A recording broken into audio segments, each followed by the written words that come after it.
राधानगरी पाणलोट क्षेत्रात पावसाने जरासुद्धा उसंत न घेतल्याने पाणी पातळीत वेगाने वाढ होत असल्याचं चित्र दिसून येते। आज दिवसभरात राधानगरी धरणाचे 4 स्वयंचलित दरवाजे उघडले होते। मात्र दुपारी 4:30ची अपडेट पाहता राधानगरी धरणाचे स्वयंचलित द्वार क्रमांक 7 देखील उघडले आहे। म्हणजे एकूण राधानगरी धरणाचे 5 दरवाजे उघडले आहेत।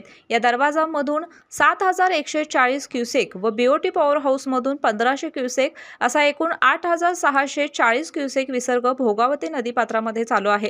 तरी नदीकाठच्या लोकांनी दक्षता घ्यावी असे आवाहन प्रशासनाने केले आहे।